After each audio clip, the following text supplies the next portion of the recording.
फडणवीस साहेबांनी सांगितलं की धनंजय मुंडेचा आम्ही राजीनामा यासाठी घेतलाय की तो 1 नंबरच्या आरोपीचा जवळचा आहे म्हणून. म्हणजे पुरावा इथंच सापडला तुम्हालाच, ती जवळचा आहे. तर खंडणी मागताना, खून करताना याला सगळ्या माहिती होत्या. इथून पाठीमागच्या सुद्धा खूप वंजारी बांधवाच्या सुद्धा खून केले, तेही त्याला माहीत होते. कोणाचे प्लॉट बळकायचे, दादागिरी कशी करायची, काय करायची, याने मोकळीक दिली त्याला सोडायला. आणि कोणाचा पण तो काटा काढायचा 1 नंबरचा आरोपी आणि धनंजय मुंडेला मोकळा रस्ता करून द्यायचा.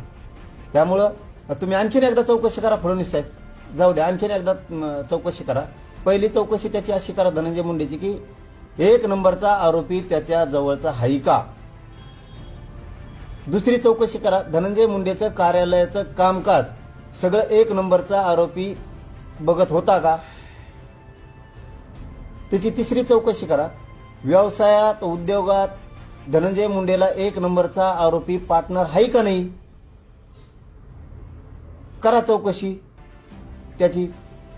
चौथं की खंडणी मागितली आणि खून झाला त्यावेळेस आरोपींनी त्या धनंजय मुंडेला संपर्क केला का नाही केला, याचं उत्तर आहे केला. हे सगळ्या गोष्टी सत्य येतात, याच्यात काही खोटं नाही.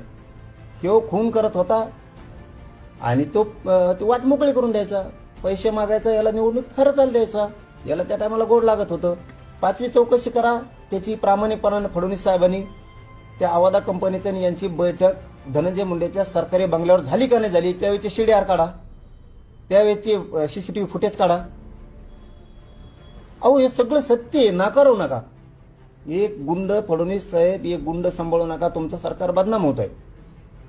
एकासाठी गरीबाला तुम्हाला सगळं करायला जमते, त्यांच्यावर खोटे गुन्हे दाखल करायला जमतात, गोरगरीब मराठ्यांच्या आंदोलनावर गुन्हे दाखल करायला जमते. मग याला कशामुळे सोडताय. एक गेल्याने काय फरक पडणार आहे फडणवीस साहेबाला, एक आमदार गेल्याने काय फरक पडणार आहे, दुसरा तुमचाच येईन तिथं. याला गुंडाला सांभाळू नका, नसता क्रूर कामं करत आणि पुन्हा पुन्हा तुम्हाला डागायला लागत राहील. फडणवीस साहेब तुम्हाला प्रामाणिकपणाने सांगतो, तुम्ही ऐका, तुम्ही जर त्याला याच्यातून सोडलं तर थोड्याच दिवसात तो आणखीन असले कांड त्याच्या राहिलेल्या टोळीकडून घडून आली. त्याला दम निघणार नाही, कारण त्याला पैशाशिवाय आणि पदाशिवाय करमत नाही. इतका लालची आहे तो धनंजय मुंडे, तो आणखीन एखादं कांड करीन, राहिलेली सगळी टोळी आत घालीन पुन्हा आणि तुम्हाला सुद्धा डॅमेज करून टाकील तो.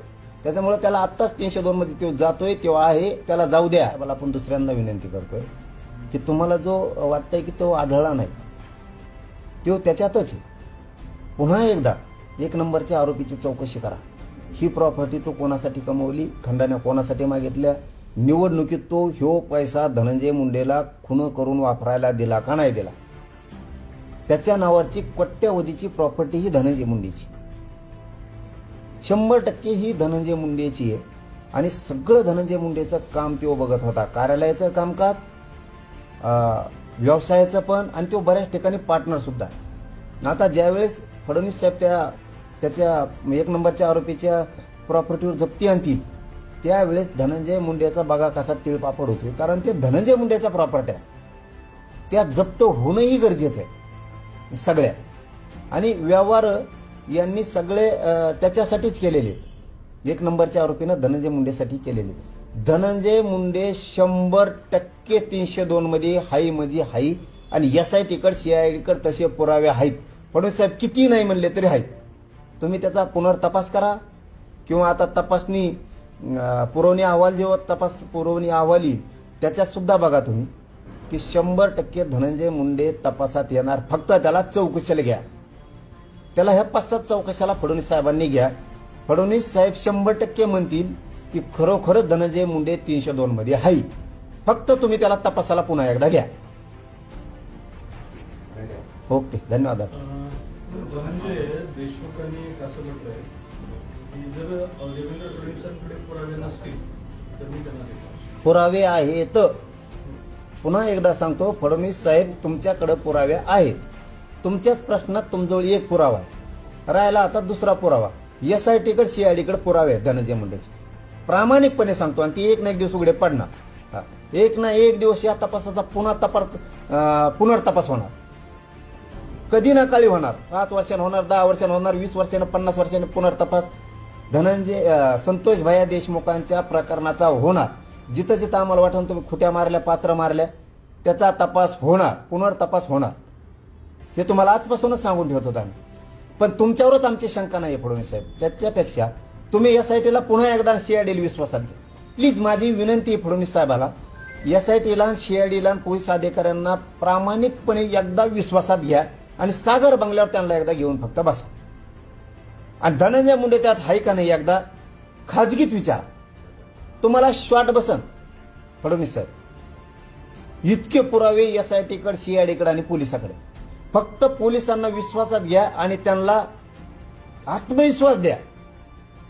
पोलिसांना, तपास अधिकाऱ्यांना की तुमच्या केसाला धक्का लागणार नाही, तुमच्या नोकरीला पण काही होणार नाही आणि धनंजय मुंडे तुम्हाला पुन्हा त्रास कधी देणार बी नाही. एवढाच फक्त आत्मविश्वास द्या.